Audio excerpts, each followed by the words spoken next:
depuis début 2016. Il s'agissait de dessiner la colonne vertébrale d'un projet de valorisation de ce patrimoine gallo-romain, d'en définir l'échelle territoriale, de jeter les bases d'un projet commun à mener sur le long terme. Alors c'est passé naturellement par la recherche des potentialités de ce patrimoine pour en confirmer l'intérêt. Nous avons ensuite identifié l'ensemble des sites pour déterminer leur articulation entre eux. Et puis derrière cela, il y avait la volonté surtout de préparer les générations politiques à venir. Vous l'avez dit, c'est un projet de longue haleine qui va s'étaler sur plusieurs décennies. Et il y a une démarche visionnaire dans tout cela parce que quand on voit Lillebonne aujourd'hui, on a du mal à se projeter, mais l'ensemble des élus a réussi à saisir le potentiel de tout ce patrimoine pour voir comment en faire un levier de développement touristique pour l'ensemble du territoire. Alors, les conclusions auxquelles nous sommes arrivés, c'est que la Seine, c'est un axe de communication à l'œuvre depuis l'Antiquité. Giulio Bona est à l'extrémité de ce qu'on va appeler ce dispositif de diffusion économique structuré autour de l'axe Seine, ce qui a permis d'aboutir à cette phrase que Giulio Bona est à la Seine ce que Arles est au Rhône. Et dans cette phrase, tout est dit, elle n'est pas de nous, elle est de l'un des responsables du service régional d'archéologie qui a accompagné toute cette réflexion. Et ce qui a permis d'aboutir au positionnement de Giulio Bona, la cité antique sur la Seine. La ville, du coup, reprend son nom antique. La promesse de visite étant que l'on propose aux visiteurs de faire un voyage dans le temps et de regarder l'Empire romain depuis Giulio Bona, non pas dans l'autre sens, et donc un voyage qui se décline après dans l'espace de l'ensemble de la cité à réenvisager, à réinventer pour permettre aux visiteurs de se projeter. Voilà, et on le comprend bien, c'est un projet sur le long terme. Je crois que le petit film, et vous les élus, avez repris une échelle de 30 ans, donc c'est pas rien. Et ce qu'on comprend aussi, c'est qu'on fête, mine de rien, cette année, le bicentenaire de l'achat du théâtre par le département de la Seine-Inférieure. Donc c'est une histoire qui a démarré déjà il y a un petit peu de temps. Cette journée, on l'a voulu, on l'a appelé Forum Giulio Bona. Vous êtes tous présents sur ce forum. On la voulait comme cette première pierre de l'édifice qu'on allait constituer. Donc un moment d'inspiration, un moment fondateur pour qu'ensemble on puisse réfléchir à la fois à l'importance mais aussi aux modalités d'une valorisation d'un territoire par son patrimoine. Donc on avait ce souhait délibéré de sortir du strict champ de l'archéologie, et vous le verrez avec les intervenants qui présenteront diverses expériences qu'on ne parlera pas uniquement d'archéologie, mais de patrimoine au sens large. Donc, en 2 minutes, pour vous présenter la journée qui vous attend. Et de tourisme, bien sûr. Et ça, la journée qui vous attend, elle est organisée donc avec le matin. On a trouvé ce titre, le patrimoine, un outil pour tricoter la ville. On est bien dans cette notion de tisser des liens, des connaissances, etc. Donc on sera plus centré sur le territoire, comment une politique de valorisation du patrimoine donc, sert tout un territoire, comment on le fait, dans quelle optique, avec quels moyens. Et puis l'après-midi, qui sera animé par Luc, sera plus centré sur les sites en eux-mêmes, sur l'expérience de visite qui peut être proposée, les moyens aussi qu'on peut y consacrer, en utilisant le digital à bon escient et en s'appuyant aussi beaucoup sur l'humain. Et à chaque fois, dans ces 2 demi-journées, vous aurez 2 interventions qu'on a souhaitées assez courtes, d'une demi-heure, par des experts, des intervenants. Le but, c'est un peu de chauffer les esprits, de vous permettre de préparer vos questions, et puis de lancer le débat, et ensuite une table ronde d'1 heure avec d'autres intervenants qui nous rejoindront, et qu'on animera pour que vous ayez un maximum d'inspiration de ce qui a pu être mené déjà ailleurs. Il y aura un temps d'échange avec la salle, bien sûr, à l'issue de chaque table ronde, qu'on souhaitera le plus long possible, mais voilà, on essaie de ne pas prendre de retard pour qu'il soit satisfaisant pour tout le monde, à la fois les intervenants et les participants. On peut préciser que l'ensemble de cette journée, qui est complète, toutes les places disponibles ont été accordées, fera l'objet d'actes et d'une captation vidéo, ce qui va permettre d'en faire réellement la première pierre de toute cette stratégie Jules Le Voilà, et ce qui permettra ensuite à tous, vous ici présents, mais aussi au-delà, de bénéficier de tout ce qui va être dit aujourd'hui pour que nous en repartions tous enrichis. Enrichi et avec des idées pour construire la suite. Donc ce matin, la table ronde sera consacrée au patrimoine comme outil pour tricoter la vie. On aura plusieurs intervenants. On va démarrer d'emblée avec Nicole Rodrigue, que j'invite à me rejoindre. Nicole Rodrigue qui a travaillé, qui est archéologue, médiéviste, qui dirige l'unité archéologique de la ville de Saint-Denis depuis 1994. Je suis très heureux d'avoir réussi à la faire venir. Elle va nous expliquer comment une ville de banlieue, elle soutient depuis plus de 40 ans un service municipal d'archéologie, ce qui est un des précurseurs en France d'ailleurs, et qui a effectué des fouilles en plein centre-ville, donc qui était en contact permanent avec les habitants et qui a donc pu expérimenter au jour le jour. Donc voilà, je laisse la parole à Nicole. Merci Hermine. Merci tout d'abord aux organisateurs de Jules Le Voilà. Merci pour la qualité de leur accueil. Alors Saint-Denis. Saint-Denis est une ville de banlieue, nord de Paris, dont l'histoire est étroitement liée à celle de la France. Une ville entre mémoire et modernité. Elle est célèbre pour sa basilique, nécropole du roi de France, et son Stade de France. Deux sites touristiques de renommée internationale. Elle se prépare aussi, vous le savez, à accueillir les sites olympiques en 2024.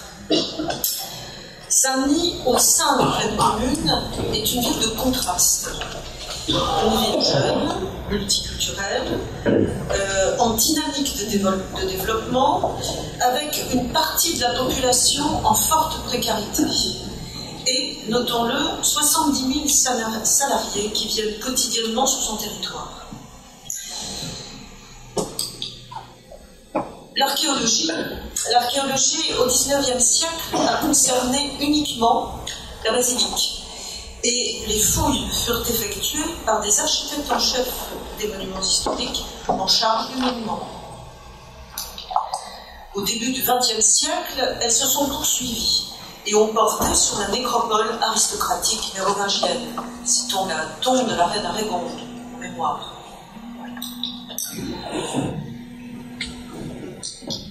« 1974, c'est une année où le métro va changer la donne. La fameuse ligne 13 passe à une dizaine de mètres du parvis de la basilique. C'est le début d'une vaste rénovation urbaine qui va durer près de 20 ans. Elle porte, vous voyez, sur 13 hectares et demi d'un quartier devenu vétuste au nord de la basilique et va profondément changer le cœur de Saint-Denis. L'archéologie accompagnera sans interruption ce bouleversement urbain.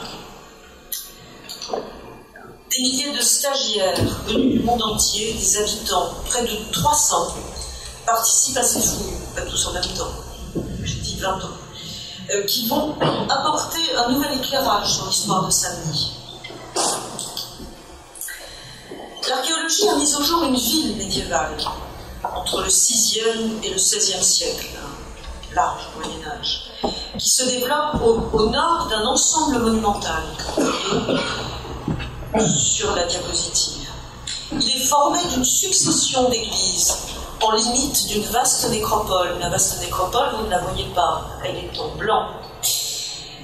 Extérieur, qui aujourd'hui est un jardin, le jardin Pierre de Montreuil.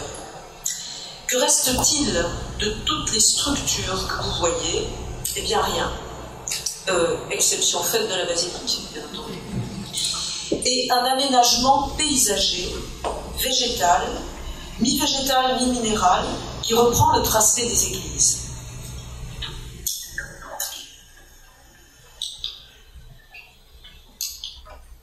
Saint-Denis n'est pas Rome. La conservation d'une ville archéologique en cœur urbain n'a jamais été envisagée, même dès le début des travaux. Les structures très morcelées, très perturbées par les transformations incessantes de la ville, qui sont souvent la caractéristique des fouilles en milieu urbain, ne s'y prêtaient d'ailleurs pas.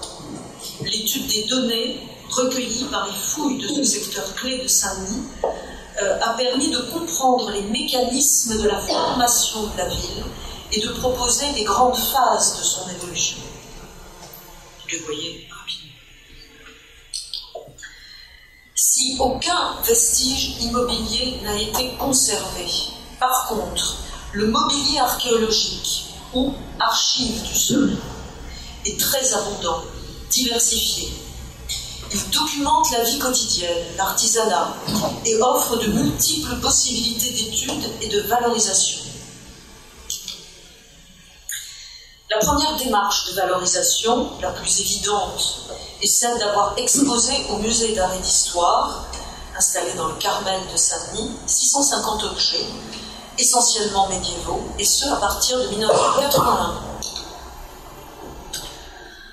Mais la démarche de valorisation archéologique qui s'est construite, chemin faisant, cette démarche a dû nécessairement être innovante, car, vous vous en souvenez, aucun vestige n'était à montrer. Elle a été soutenue par les élus, la ville, la communauté d'agglomération, qui ont manifesté leur confiance en une équipe. Elle s'est forgée au travers de nombreux partenariats, soutien du ministère de la Culture, sous-direction d'archéologie, de la DRAC Île-de-France, service régional de l'archéologie, du rectorat de Créteil, d'entreprises du territoire, de l'office du tourisme, du comité départemental du tourisme, du milieu associatif, et j'en oublie bien entendu. Cette démarche a été construite pour, avec les habitants. Les Anglais parlent de integrating archaeology, archéologie inclusive. Elle a été conçue pour participer au développement local. Mais je répète, chemin faisant, pas de projet au départ. Son premier volet est la lecture de la ville. L'urbanisation extrême a effacé les traces de la ville ancienne. Voilà, pleine commune vue d'avion. Ou vue de géante. L'objectif est de proposer des repères permettant aux habitants, aux touristes, aux salariés de se situer dans l'espace urbain, de leur offrir des supports de lecture urbaine. Premier élément, le parcours historique de la Basilique au Stade de France. 20 bornes à taille humaine scandent un itinéraire de 1,7 km. Il permet aux piétons, de se faire apprivoiser par la ville. Ce parcours espace-temps repose sur les grandes phases du développement urbain, avec à chaque borne un objet témoin d'une période ou d'une activité. Le puzzle évolutif du territoire, il est destiné aux scolaires, mais aussi aux adultes. Il permet de tenir des pans de ville entre ses mains, des pans de ville en carton, entre ses mains. Il permet de déconstruire et de reconstruire les grandes étapes de sa ville. Acquisition de connaissances pour les uns, les plus jeunes, éveil des mémoires pour les autres qui deviennent excessivement bavards, support de discussion et d'échanges infinis, notamment lors de présentations de projets d'urbanisme dans les quartiers. Un outil très pratique et qui se déplace. Que l'on déplace. L'archéologie préventive. Alors l'archéologie préventive, il faut savoir qu'à Saint-Denis, jusqu'à ce jour, nous avons mené 250 fouilles ou diagnostics. La visite d'une fouille, vous le savez tous, est un événement. Et cet événement constitue dans un quartier un choc, un réflexe. Autant d'habitants sont incités à en savoir plus sur leur quartier, sur la ville. On l'a tous repéré, à Saint-Denis comme ailleurs. Une approche territorialisée. Saint-Denis, je ne l'ai pas dit, a 1200 hectares et 7 grands quartiers. Avec des expositions dans les quartiers, avant l'implosion d'une barre, la rénovation d'une cité. Balades urbaines, bien sûr, dans la ville invisible. C'est un concept que l'on pratique quasi journellement, en suivant des thèmes, l'eau, les remparts, les artisans, etc. Exposition aussi dans les entreprises, vous voyez en haut, conçues à leur demande et avec elles. Je citerai Generali, un travail autour de la foire du lundi, puisque l'entreprise est située à proximité, à la plaine Saint-Denis. EDF Cap-en-Père, avec Saint-Denis Ville d'eau, singulier. L'objectif poursuivi par ces entreprises, il est simple: donner à leurs salariés des points de repère sur le territoire, leur permettre de s'approprier un nouveau territoire. Archéologie et action territorialisée toujours. Une exposition archéologique organisée dans une antenne jeunesse d'une cité. De Saint-Denis, la cité s'appelle Joliot-Curie. Les jeunes de cette cité, 12 au nombre, ont travaillé 3 mois, encadrés par un stagiaire de l'Institut national du patrimoine, qui, dans le cadre de sa formation Égalité des chances, a formé à l'archéologie, et avec notre service aussi, formé à l'archéologie cette douzaine de jeunes, à la conservation préventive, des notions bien sûr, à l'exposition, à la scénographie, à la manipulation d'objets, à la rédaction de cartels. C'était un travail de confiance qui a duré, l'exposition a duré 12 jours. Un calendrier scolaire, que vous voyez ici, a été conçu avec les jeunes et a été distribué par eux dans la cité. L'archéologie est une discipline concrète. Nous, archéologues dans la salle, le savons tous. Elle se prête à la création de supports pédagogiques. Un apprentissage de la fouille, par exemple, pour les moins de 8 ans, avec un modèle de fouille, que vous voyez ici en fonctionnement. Une action sur une annexe scolaire, un travail de fond, avec un professeur relais, détaché une fois par semaine par le rectorat de Créteil. Alors mathématiques, géographie, histoire, sciences de la Terre, rédaction, etc., etc. Plus rare, à la demande d'une directrice de crèche, des ateliers ont été créés pour la petite enfance, une boîte à carottes, une histoire de stratigraphie et de petits lapins, le tour des deux, manipuler, tenir des objets archéologiques, de véritables objets archéologiques dans les mains. Le deuxième volet, j'ai parlé du premier volet, lecture de la ville, le deuxième volet de cette action de socialisation repose sur le mobilier archéologique. Un mobilier abondant, avec des collections de références et excessivement diversifiées. Voici un exemple. Nous l'avons vu, son étude technique peut s'accompagner d'opérations d'archéologie expérimentale, un support de formation et de collaboration. Je citerai les universités parisiennes, l'INRAP bien sûr, l'archéologie départementale, l'Institut national du patrimoine et encore une fois des entreprises qui ont collaboré à ce travail. Quasi systématiquement, s'il n'y a pas trop de danger, ces expérimentations se déroulent en public, en plein centre-ville, à 2 pas de la basilique, et même parfois de nuit. On a travaillé sur la question des temporalités, ou lors d'une fête de ville ou de quartier. Sur la gauche, une cuisson en meule est emblématique d'un travail de recherche de savoir-faire d'habitants. Ici, c'est une potière ivoirienne, fille, petite fille, arrière-petite fille de potière, qui a été menée, cette recherche a été menée par le service du développement local de Plaine Commune, dans le cadre d'un projet européen, FSE, et l'association Franciale, le goût de la connaissance. Et ce travail permet de croiser savoir-faire d'hier et savoir-faire d'aujourd'hui, d'ici et d'ailleurs. Et bien entendu, je ne développe pas, mais c'est à l'origine de la création de produits dérivés à partir de l'archéologie, puis du patrimoine, de manière plus générale. Travailler autour du développement d'une économie du patrimoine. Un îlot urbain a permis de développer cette archéologie expérimentale, mais aussi de créer un autre projet intitulé La Fabrique de la Ville. Au départ, il s'agissait de créer un SIAP, centre d'interprétation de l'architecture et du patrimoine, sur un terrain communal pour présenter les différentes phases de la formation de la ville. C'est un perpétuel, je dis pas radotage, une répétition. Topographie historique, formation de la ville. Parallèlement, donc vous voyez les étapes de travail autour de cette maison. Parallèlement, en cœur d'îlot, une fouille programmée a été réalisée.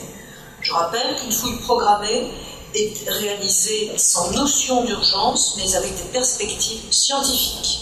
Elle a été soutenue par le service régional de l'archéologie. Et elle a porté sur une étude de cet îlot urbain, emblématique encore une fois, car contenant la première enceinte du bourg monastique et les strates de la formation de la ville jusqu'à nos jours. Il a été l'occasion, ce projet, de démontrer, de monter un chantier-école afin de créer un parcours de visite, que vous voyez ici. Le projet du centre d'interprétation s'est transformé radicalement lorsque nous avons mené une opération d'archéologie du bâti. Le contenant est devenu le contenu. Le contenant, c'est-à-dire ces deux maisons qui devaient être entièrement désossées pour suivre des principes bien évidents d'accueil du public, un établissement recevant du public. Donc, le projet s'est transformé, ces squelettes de maisons ont été conservés tels, une structure d'échafaudage due à Patrick Bouchin et ses équipes a englobé ces deux maisons de ville à l'état de squelette. L'une, la plus petite, est du XVe siècle, l'autre du XXe siècle. Là encore, elles permettent d'interpréter les transformations de la ville au travers des stigmates qu'elles ont laissés sur les bâtiments. Elles offrent aussi, à nouveau, un support pédagogique au niveau de l'architecture et aussi une expérience vécue, montée sur des échafaudages. En montant sur un belvédère qui appartient à cette structure, le visiteur peut, à 25 mètres, voir la ville d'en haut. C'est très important en archéologie, pas uniquement en archéologie, de voir la ville d'en haut. Il peut lire le paysage urbain et les repères géographiques et architecturaux. C'est une pédagogie de la ville, à nouveau. Une expérience monte 25 mètres en échafaudage. Un complément de la déconstruction du puzzle et de la superposition de calques qui est souvent utilisée scientifiquement. La fouille programmée dont j'ai parlé a commencé en 2009, elle s'est achevée en 2017. Dans quelques semaines, elle va être remblayée. L'objectif est de travailler à la restitution des découvertes, en 3D bien sûr, mais pas uniquement, et d'accueillir un espace de démonstration d'artisans et d'archéologie expérimentale en relation avec un autre projet qui devient de plus en plus prégnant, la tour nord, le remontage de la tour nord, de la flèche de la basilique. Archéologie, territoire et citoyenneté est une stratégie patrimoniale au service de la ville et de ses habitants. Une démarche de socialisation fondée sur un travail scientifique reposant sur l'idée que le sous-sol renferme des richesses qu'il est possible d'utiliser de deux manières. Premièrement, pour enrichir l'histoire du territoire, valoriser son image, offrir aux habitants, aux salariés, aux visiteurs, aux touristes des repères d'espace et de temps pour mieux connaître leur ville, ou la ville, afin de participer à la construction de la ville de demain et ainsi à contribuer à développer la citoyenneté. Premier point. Deuxième volet, pour promouvoir une nouvelle économie du patrimoine, nous en avons déjà parlé, en initiant un panel d'actions croisant études techniques d'objets archéologiques et savoir-faire présents sur le territoire. Je vous remercie.